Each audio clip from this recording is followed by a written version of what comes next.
The line between sanity and madness is incredibly thin. For most, crossing that line is their greatest fear. But for one man, sentenced to death, madness wasn't a curse, it was a strategy. The only way out. This is the story of how he outwitted the nation's top experts for more than a decade. The judge's gavel slammed down with a final sharp sound, a full stop to life as Elias knew it. The death penalty. The words echoed in the silent courtroom, but there was no panic or despair on Elias's face, only a cool calm, an almost analytical acceptance. He was a man of keen intellect and flexible morality, an architect of complex schemes who, for the first time, had made a huge mistake. Now the system he had always seen as a predictable game had checkmated him. In his first months on death row, Elias did not indulge in the countdown to his own end. He did what he always did. He studied his opponent.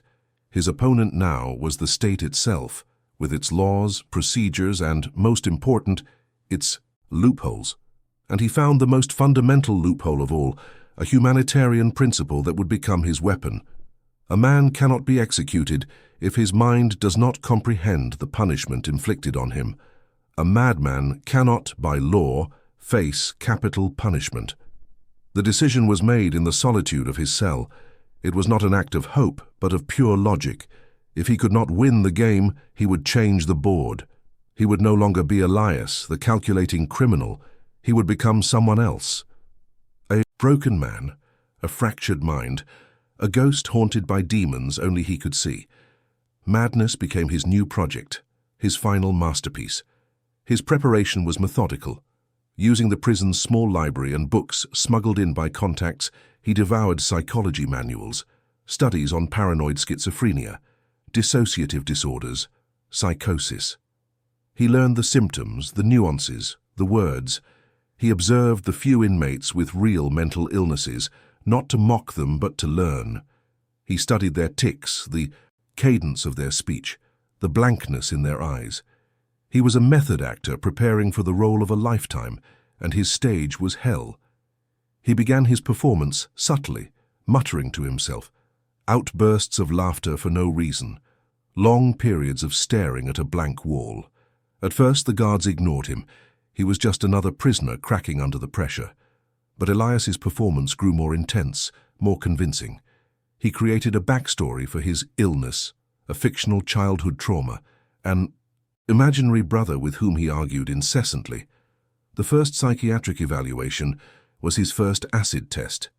He sat before a panel of doctors, experienced men trained to detect malingering. Elias did not exaggerate.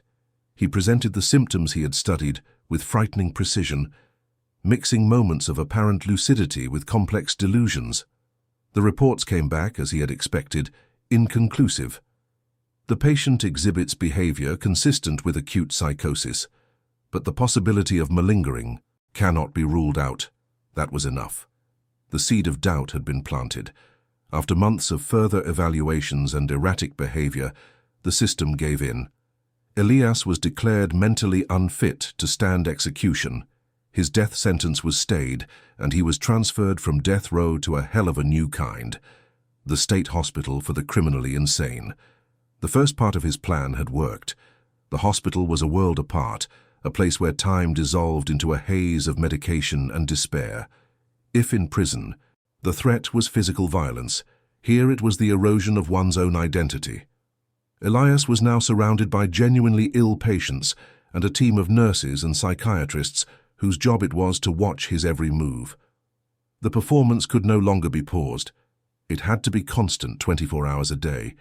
The other Elias, the madman, had to become his only reality. The years began to pass. 1, 5, 10. Elias became part of the hospital furniture.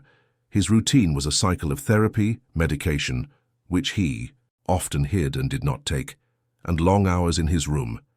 The central question, which perhaps even he could not answer, hung in the air. What does 12 years of feigning madness do to a man's mind? Does the mask, worn for so long, begin to fuse with the skin?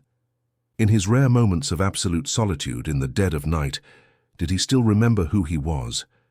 Did the cold, logical voice of the planner still exist, or had it been drowned out by the whispers of the persona he had created?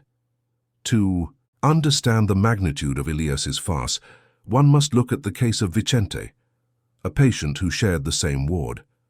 Vicente was a real schizophrenic, a man tormented by voices and visions. His condition was documented, his need for treatment unquestionable. But in an overwhelmed and unresponsive system, Vicente was just another patient file. His cries for help were ignored, his crises treated with sedatives, not therapy. One day, in a severe psychotic episode that could have been prevented with proper treatment, Vicente met a tragic end. The system, so focused on evaluating the simulator, had failed to care for the real patient. The irony was brutal. While the only sane man in the place manipulated the specialists, the man who really needed them was left to drown in his own mind. Elias's genius was so profound that he allowed himself to leave clues, breadcrumbs for his own sanity, perhaps out of sheer boredom. In art therapy, a mandatory activity, he created drawings. Let's analyze this artifact. At first glance, his works were chaotic, childish scribbles that therapists wrote off as representations of a fragmented inner world.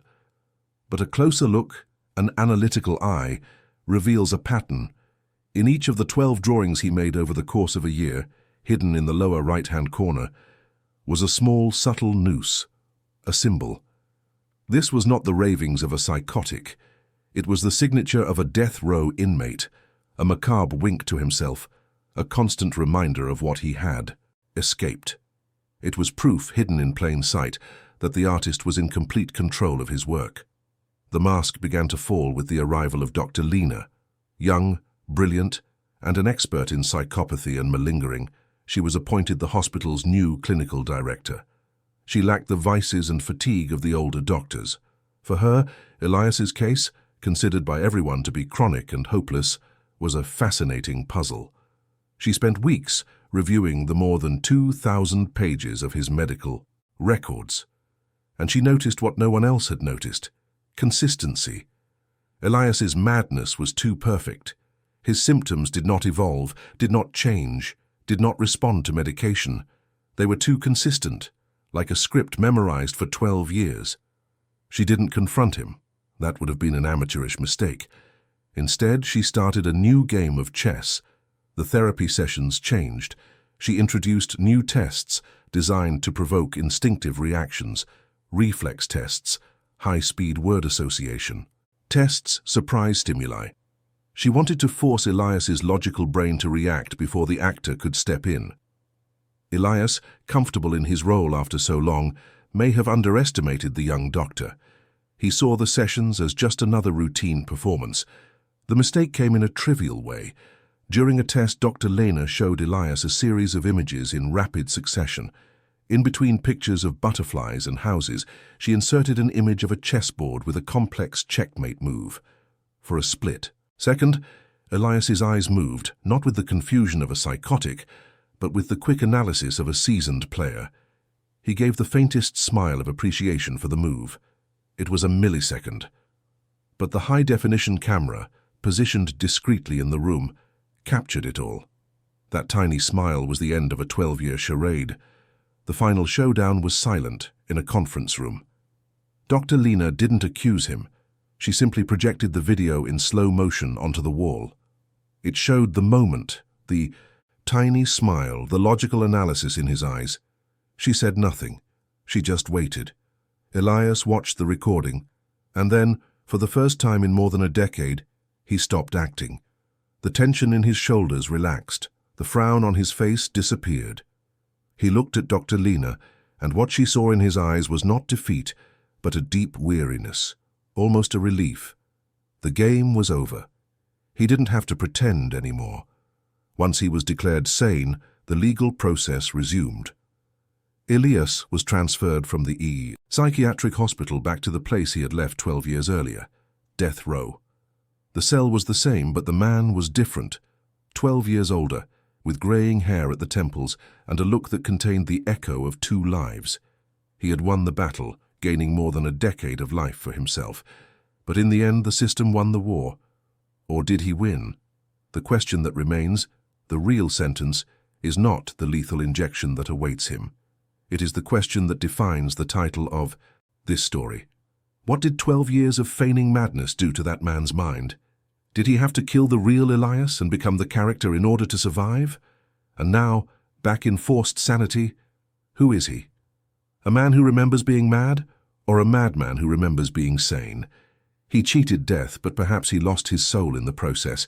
His execution will put an end to his life, but the question of who he really was, that will echo forever.